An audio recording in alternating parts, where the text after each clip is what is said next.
Akkam jirtu dhaggeeffattoota Odaa Miidiyaa Intercept oduuwwan guyyaa addaa sin dhageessisnaa turtiin keessan nu waliin haa ta'u.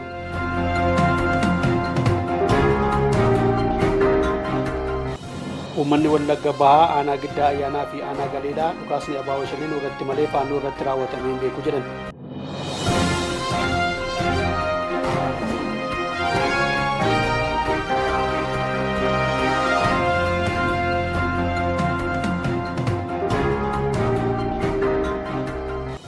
Hayyoonni yuunivarsiitii adda addaa keessa jiran bu'aan asharaa magariisaa Itoophiyaa kabachiisee jedhan.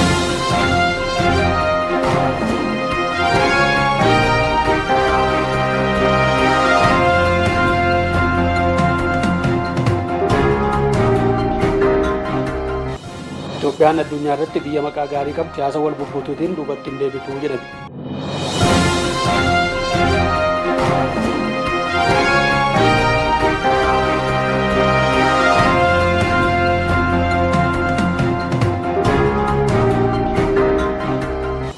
Uummanni naannoo Amaaraa godina Shawaa Kaabaa aanaa Ansaaroo raayyaan ittisa biyyaa aantummaa isaa mirkaneessaa jira jedhame.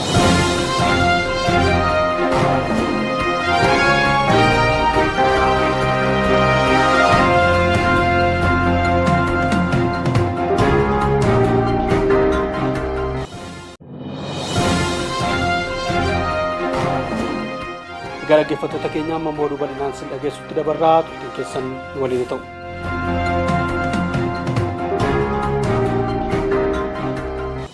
Uummanni Wallagga Bahaa aanaa Giddaa Ayyaanaa fi aanaa Galiilaa dhukaasni abaaboo shaniin irratti malee faannoo irratti raawwatamee hin beeku jedhan.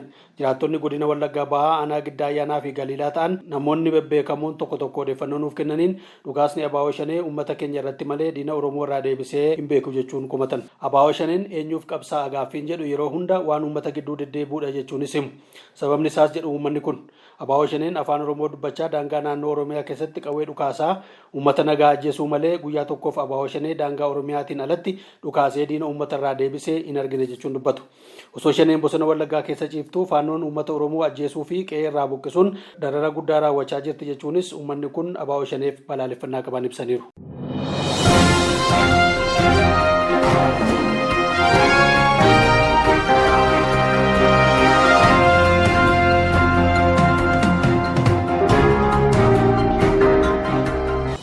Hayyoonni yuunivarsiitii adda addaa keessa jiran bu'aan asharaa magariisaa Itoophiyaa kabachiisee jedhan. Hayyoonni yuunivarsiitii Oromiyaa keessatti hojii barsiisuu fi qorannoo hojjetan inishitiivii haaraa asharaa magariisaa Itoophiyaaf beekamtii olaanaa kenneera jechuun dubbatan. Sagantaan asharaa magariisaa muummicha ministeera Itoophiyaa Dr. Abiy Ahimediin bocameen waggoottan 5 darbe hojii irra oolee bu'aa qabeessa ta'uun Itoophiyaa sadarkaa idil addunyaatti beeksisaa jira jechuunis himan. Akka yaada hayyoota kanaatti waggoottan 5 darban keessatti biqiltuuwwan biliyoona 45 ol dhaabamaa turan qabatamaan jijjiirama gaarii agarsiisaa jiraachuus dubbatu. Yeroo ammaa kana waqtiiwwan bonaa fi gannaa akkuma duudhaa duriitiin adeemaa jira kan jedhan hayyoonni kun hayyuu fi hooggansa inishitiivii kana boceef addunyaan beekamtii guddaa laachuu irratti argamti jechuunis himaniiru. Qabeenyaa fi beekumsa qabnu sirnaan yoo itti fayyadamne yeroo gabaabaa keessatti jijjiirama fiduu akka dandeenyuuf barumsa ta'as jedhame.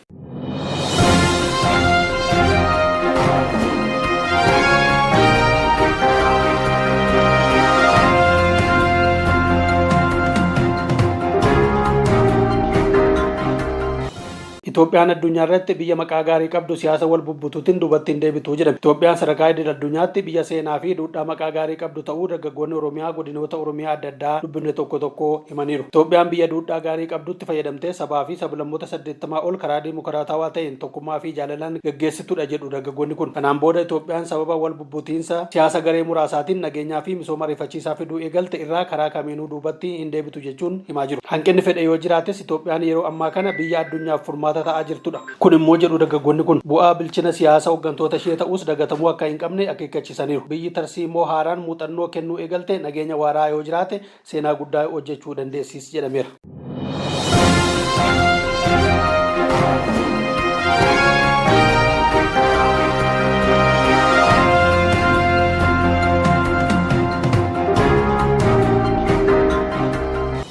Uummanni naannoo Amaaraa godina Shawaa Kaabaa aanaa Ansaaroo raayyaan ittisa biyyaa aantummaa isaa mirkaneessaa jira jedhan. Naannoo Amaaraa godina Shawaa Kaabaa aanaa Ansaaroo jedhamutti raayyaan ittisa biyyaa Itoophiyaa nageenya uummataa tiksuun cinatti midhaan namootaa humnaan dadhaboo ta'an walitti qabaa jiraachuu ragaan godinicha irraa bahee ni mul'isa. Uummanni godina Shawaa Kaabaa tokko yaadanuuf kennaniin raayyaan ittisa biyyaa Itoophiyaa ergama itti kenname cinatti warra humna hin qabne harka qabuun ga'ee namummaa bu'achuu isaa aantummaa inni uummata Itoophiyaa maraaf qabu ol aanaa ta'uu agarsiisaa jedhan. Akka yaada namoota kanaatti faannoon uummata Amaaraaf hanqabsaa jedhu bosona taa'ee uummatichatti dhukaasuun lubbuu qaqqaalii dabarsu malee faayidaa inni uummata kanaaf fide hin jiru jechuun dubbatu. Raayyaan ittisa biyyaa garuu gaachana isaanii ta'uu himuun raayyicha cinaa dhaabbachuun olaantummaa seeraa kabachiisuu keessatti ga'ee isaanii akka ba'an waadaa galaniirus jedhame.